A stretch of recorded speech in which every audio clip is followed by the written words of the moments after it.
Hey everyone, my name is Derek Playman, and welcome back to episode 22 of How to Practice Jazz Guitar Efficiently. Now, if this is the first video that you've ever seen on this channel before, I'd really recommend that you go back to episode 1 and watch the videos in order if you really want to benefit the most from this channel, because it's basically like a free online jazz guitar course that keeps unfolding for you, alright? But since you did click on this video today, maybe check this one out first and see if you like it, and then take it from there. So, in today's episode, I want to continue to discuss various rhythmic concepts and fundamentals that I believe are important for a jazz musician, and we'll mainly be taking a look at this one exercise in particular that, for me, in my experience, I can honestly say turned out to be one of the most crucial things that I've done and still do in terms of my development, at least in one particular aspect of my musicianship, alright? So this was very helpful for me, so I believe it could be helpful possibly for you as well.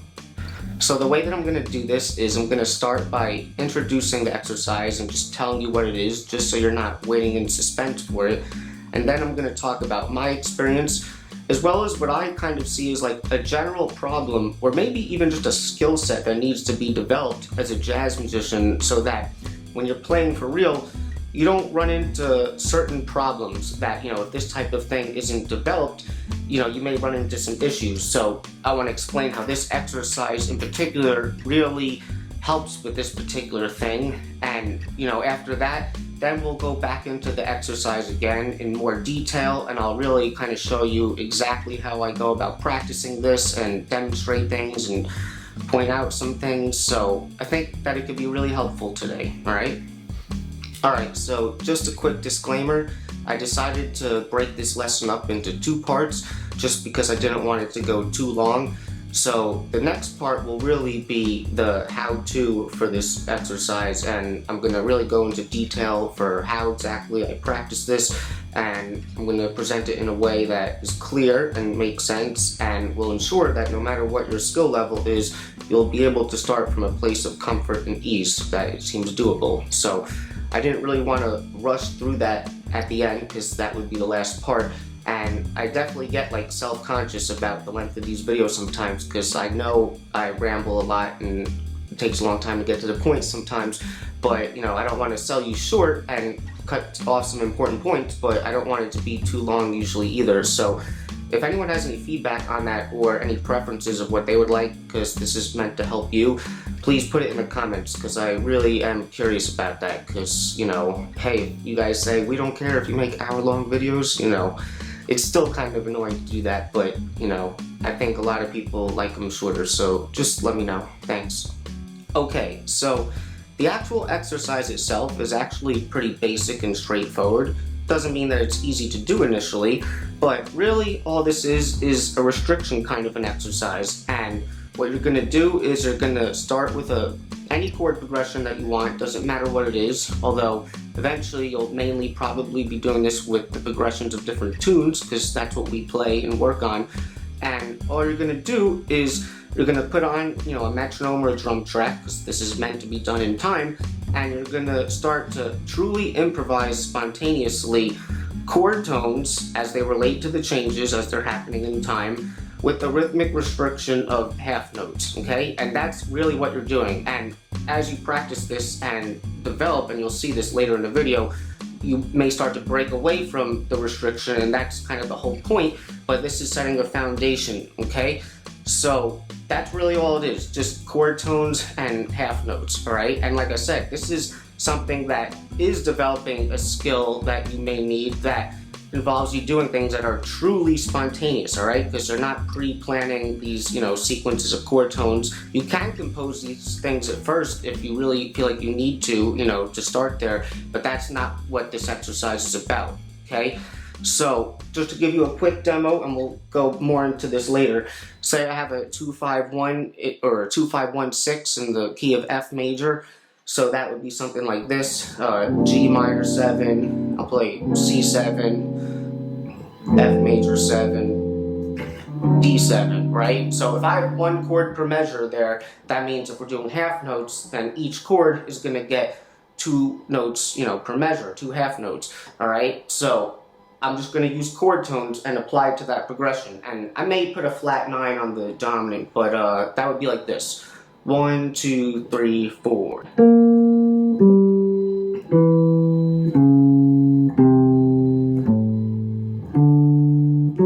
Right? And that's it. Okay? Now, just in case anyone is thinking these kinds of things, when you do this, because if you're more of a beginner and you're trying to find these chord tones, you may be finding them through the arpeggio shapes that you may be familiar with and kind of using them to pick out, like the roots, thirds, sevenths, all that. So, that could be a starting point, but you don't need to kind of like stay within a certain shape of an arpeggio. It's meant to sort of break you out of that shape kind of way of thinking when it comes to, picking out the chord tones of a harmony on your instrument. So there's that, and even, with that, the voice leading, you don't need to have like perfect voice leading when you do this at first. And I think the more experience you get with this type of thing, I think the voice leading will inevitably get better and better anyway, because the more you do this type of thing, the more you're going to start to become familiar with and hear these sort of common melodic pathways that these chord tones can take in many different tunes that are similar, okay? So, keep that in mind. As long as you're actually hitting the right chord tones and you're staying in time, even if the voice leading isn't that good at first, it's still going to sound good. And that's why we practice this type of thing, to develop this very important type of foundation. And as you develop it, you're going to see how you're going to start to break away from this restriction anyway. And that's the whole point, okay? So just keep those things in mind. So, in my experience, if I were to think back to around the time when I really started to notice the benefit of this kind of exercise, I'd say that by this point I had already realized the importance of things like rhythm and having good time and swinging, and if none of that stuff is happening, the music won't be good regardless, and that's definitely true. However, you still can't really obviously deny the importance of the harmony either, and as a competent jazz musician, you still need to be able to know how to correctly make changes when appropriate. And for me, at that point, I still thought that I wasn't that good with that, or at the very least, I'd say that I was very inconsistent, and sometimes it was good and sometimes it wasn't, and I didn't really understand why. But I'll say that if you're that inconsistent with something, usually you may not be that good with that thing yet, if you're that inconsistent, and I wasn't, but there was still some work to do.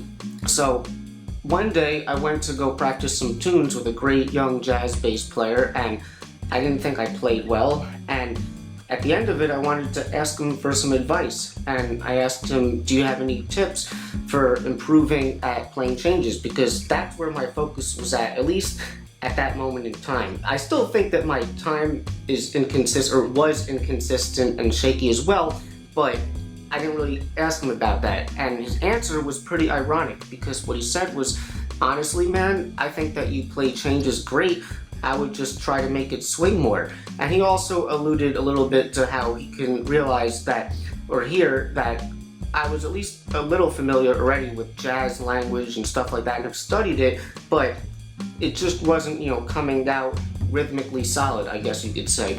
So I thought about this more and more as the day went on, and it started to kind of give me an epiphany, and I really, realized some significant things. So here's the thing. Even though I already kind of understood the importance of rhythm and how, not to say like one is more important than the other, but in jazz music and the phrasing of it, a lot of times I really think it's the rhythm that's dictating that primarily.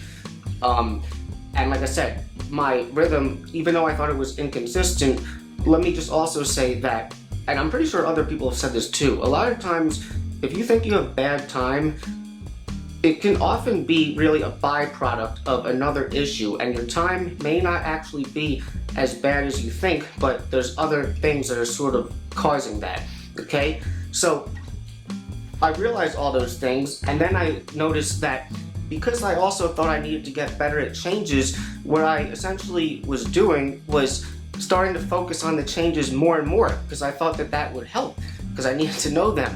But what that was doing was probably making the situation even worse, because the more I focused on the changes, the more it took my attention away from what I really should have been focusing on in order to create some valid musical results, which you may say are things like melody and phrasing and rhythm and all that stuff.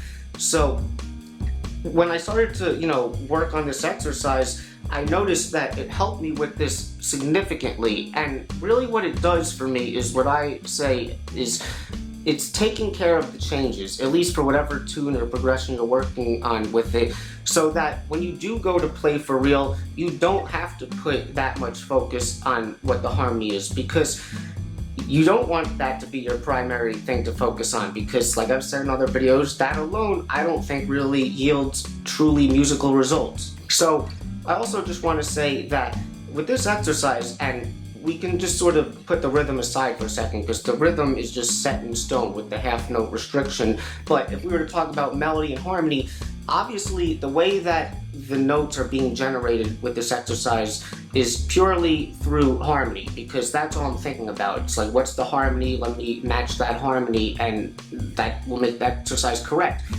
And in the normal playing scenario, I usually say, like I just said, like that shouldn't be the primary focus. You want to be focusing more on melody and feeling the time and all that. But because this exercise involves playing chord tones, which are, the strongest melodic choices that you can make for a particular harmony usually, the results will still be pretty melodic and perfectly outline the changes, and hopefully it's in time and all that, and the results will be musical, because you're abiding by things that are kind of making the music correct within the form, okay? So just keep this in mind, because I recognize that, when you play for real, it's not all about the harmony. So, as far as the half notes are concerned, to me, that component of this exercise is still extremely important, and if not the main purpose of this exercise, okay? Because here's the thing. Basically what I'm saying is, myself and probably a lot of other people experiencing this as well, like in the past I was focusing too much on the changes, so basically that was taking my focus away from what the time was at any given moment, and I would lose it. So you may have experienced this where you're trying to play over a tune and maybe you hit one change properly and it sounded good, but now you're in the harmony of that one and you're either trying to, figure out what am I going to do on this change now because I'm here, or you're already thinking about the next one and you might be thinking like, alright, like what's the scale or arpeggio that I gotta use in this next one, and you realize that it's way too much stuff to be thinking about. And one thing to bring up about this now is this exercise is really an exercise that develops the mind component of the whole process. And, like I've said in other videos with the mind, body, and spirit, usually when I'm talking about that stuff, it mostly applies to the material that I acquire, like the language and stuff, and involves like how I'll work through that material through all those different perspectives of the mind, body, and spirit. But I still have specific exercises that I do that also develop these things. And I already showed you some things with the spirit a few videos ago. But, this is really developing the mind. And if you'll remember, if you've been watching all the videos, when I talked about the mind component, one of the words that I attached to it was harmony. Okay? And think about this. Even though it may be difficult to do this actual exercise at first, because the difficult part comes from being able to do this spontaneously and accurate. And as you'll see in a little bit, that's why we work on it, and I'll show you how to work on it in a way so that you feel comfortable. But one thing that we could definitely say is that the actual playing of whatever the notes would be, because you're really just playing 1 or 2 notes per chord, is not hard. So let's just say like you improvise something, or let's just say you even did compose something out at first as a starting point. You can practice that as an etude, but it certainly isn't difficult from a technical point of view, or at least it shouldn't be, okay? So essentially what this is developing is a mental skill set that is honestly completely isolated from the guitar. And even though you are playing notes when you do this exercise, what you are developing has nothing to do with the guitar at all. It all has to do with up here, okay? So basically, forget about, all the different notes or whatever you may play on a harmony. All you're training yourself to do is play the correct note, one correct note on whatever the harmony is, 1 or 2, and then when the harmony changes, you play one correct note on that one. you're making it so much simpler on yourself by doing this, and the half note restriction will give you that consistent rhythm, so you don't even have to worry about that. And even though we're not syncopating yet, if you do this correctly, it's going to sound musical and it's going to create a solid movement because you're keeping up with the time. So basically what you could say your training would be this. Let's just say, I'll take Autumn Leaves for now. I put on a metronome, alright? And I'll put it on 2 and 4. Basically, what you are training your ability to do would be this. 1, 2, 3, 4. C minor 7, F7, B flat major 7, E flat major 7, A minor 7 flat 5, D7, G minor. You get it? That is literally what you are developing, and you are just transferring the right note onto the guitar, or, you know, possibilities of notes onto the guitar. And really quickly, I want to share this clip with you right now from this incredible video that it's just magical that this exists on YouTube, because this perfectly demonstrates exactly what I'm talking about and supports my theory or whatever here. And what this clip is Roy Hargrove at Smalls, just probably playing at a session or something, and the people who he's playing with, I guess, are struggling with the tune a little bit, so it's all good. He's humble. He literally starts spelling out the changes exactly the way I described as they're happening. Check this out.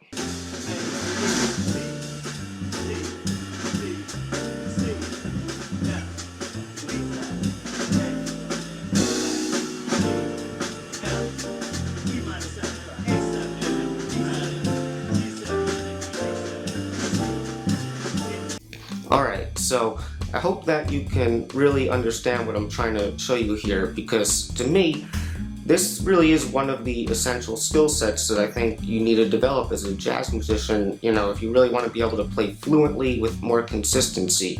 And I'm not saying that all the greatest jazz musicians of all time have literally done this exercise at one time or another.